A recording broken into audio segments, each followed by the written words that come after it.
ನಿತ್ಯ ಜೀವನಕ್ಕೆ ಸ್ವಾಗತ. ನಾನು ಇವತ್ತು ಗೋಧಿ ನುಚ್ಚಿಂದ ರುಚಿಕರವಾದ ವಾಂಗಿಬಾತ್ ಮಾಡೋದು ಹೇಗೆ ಅಂತ ತೋರಿಸ್ಕೊಡ್ತೀನಿ ಸ್ನೇಹಿತರೆ. ಬನ್ನಿ ಮಾಡೋದು ಹೇಗೆ ಅಂತ ನೋಡೋಣ. ಸ್ವಲ್ಪ ತುಪ್ಪ ಹಾಕ್ಬಿಟ್ಟು ಇದನ್ನು ಹುರ್ಕೊಳ್ತಾ ಇದ್ದೀನಿ. ನಾನು ಕುಕ್ಕರ್ ಇಟ್ಬಿದ್ದೀನಿ. ಒಂದು ಸ್ವಲ್ಪ ಎಣ್ಣೆ ಹಾಕೊಳ್ಳೋಣ. ಜಾಸ್ತಿ ಆಯಿಲ್ ನಾವು ಮುಂಚೆನೂ ಹಾಕಿರೋದ್ರಿಂದ ಸ್ವಲ್ಪ ತುಪ್ಪ ಹಾಕ್ತೀನಿ. 2 ಪಲಾವ್ ಎಲೆ, 2 ಸ್ಟಾರ್ ಹೂವು, ಒಂದು ಸ್ವಲ್ಪ ಕಲ್ಲುವ ಮತ್ತು ಸೋಂಪು ಕಾಳು, ಈರುಳ್ಳಿ,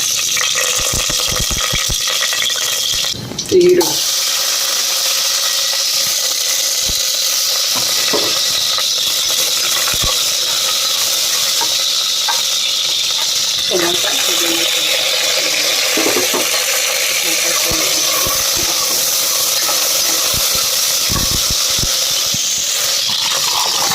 ಸ್ವಲ್ಪ ಬಟಾಣಿ, ಒಂದು ಕೈ ಮುಚ್ಚಿಯಷ್ಟು ಬಟಾಣಿ ಹಾಕ್ತಾಯಿದ್ದೀನಿ. ಇವಾಗ ಸೌತೆಕಾಯಿ ಸೀಸನ್ನು ಬೇಕಾದರೆ ಸೌತೆಕಾಳು ಹಾಕ್ಕೋಬೋದು. ನಾನು ಬಟಾಣಿನೇ ಹಾಕ್ತಾಯಿದ್ದೀನಿ.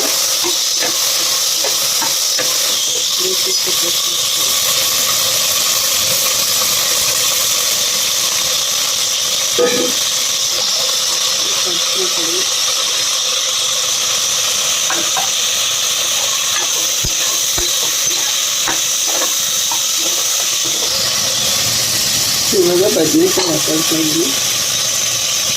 ಬಿಳಿ ಬದನೆಕಾಯಿ ಚೆನ್ನಾಗಿತ್ತು, ಅದಕ್ಕೆ ಬದನೆಕಾಯಿ ಹಾಕ್ಬಿಟ್ಟು ಎಲ್ಲರೂ ಗೊಜ್ಜು ಮಾಡಿ ಮಿಕ್ಸ್ ಮಾಡ್ಕೋಬೋದು. ಈ ಥರ ಹೊರಗಡೆ ಹಾಕಿ ಮಿಕ್ಸ್ ಮಾಡಿದ್ರೆ ವಾಂಗಿಬಾತ್ ಮಾಡಿದ್ರೆ ತುಂಬ ಚೆನ್ನಾಗಿರುತ್ತೆ.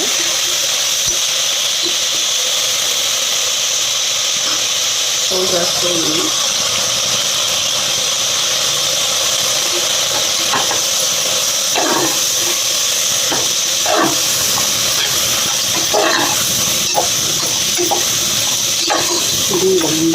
ಆಗಿದೆ, ಇದು ಡ್ರೈ ಆಗೋ ಥರ. ಇವಾಗ ನೀರು ಹಾಕೊಳ್ಳೋಣ. ನೀರು ಹಾಕಿದ್ದೀನಿ. ಒಂದು ಮರಳು ಬರಲಿ. ಇದು ಒಂದು ಮರಳು ಬಂದಮೇಲೆ ಗೋಧಿ ನುಚ್ಚನ್ನ ಹಾಕೊಳ್ಳೋಣ. ನಾನು ಇವತ್ತು ಗೋಧಿ ನುಚ್ಚಿನಿಂದ ಇಡೋಣ ಅನ್ಕಂಡೆ. ಎಲ್ಲ ಲೋಡ್ ಇದೆ, ಹಾಳಾಗುತ್ತೆ ನೋಡಿ, ಮಾಡ್ತಾ ಇದೆ. ಇವಾಗ ನಾನು ಗೋಧಿ ನುಚ್ಚನ್ನ ಮಿಕ್ಸ್ ಮಾಡ್ಕೊಳ್ತಾ ಇದ್ದೀನಿ.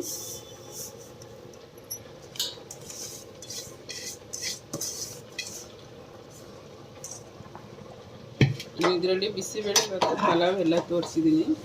ಮತ್ತು ನಾನು ವಾಂಗಿಬಾತ್ ಮಾಡ್ತಾಯಿದ್ದೀನಿ ಸ್ನೇಹಿತರೆ.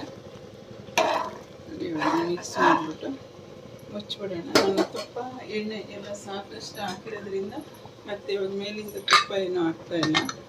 ಕುಕ್ಕರ್ ಲಾಕ್ ಮಾಡಿ 2 ವಿಸಿಲ್ ಬರ್ಸ್ಕೊತೀನಿ. ಓಪನ್ ಮಾಡ್ತಾಯಿದ್ದೀನಿ. ಅದಕ್ಕೆ ನಾನು ಬೇಗ ಓಪನ್ ಮಾಡಿ ಮಿಕ್ಸ್ ಮಾಡೋದು. ಕೊತ್ತಂಬರಿ ಸೊಪ್ಪು ಹಾಕ್ಕೊಳ್ತೀನಿ.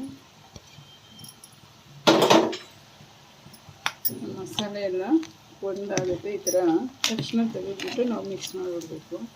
ಕುಕ್ಕರಲ್ಲಿ ಮಾಡುವಾಗ ಯಾವ ಪಲಾವ್ ಆದರೂ ಅಷ್ಟೇ, ಅಕ್ಕಿದಾದರೂ ಅಷ್ಟೇ, ಏನಿದಾದರೂ ಅಷ್ಟೇ, ಅದು ಬಿಸಿ ಇರುವಾಗ ತೆಗೆದು ಈ ಥರ ಮಿಕ್ಸ್ ಮಾಡಿಬಿಟ್ರೆ ಕೆಲವೊಂದು ಮಸಾಲೆ ಕೆಳಗಡೆ ಮೇಲೆ ಮಸಾಲೆ ಉಳ್ಕೊಳ್ಳುತ್ತೆ, ಕೆಳಗಡೆ ಅನ್ನನ ಉಳ್ಕೊಳ್ಳುತ್ತೆ.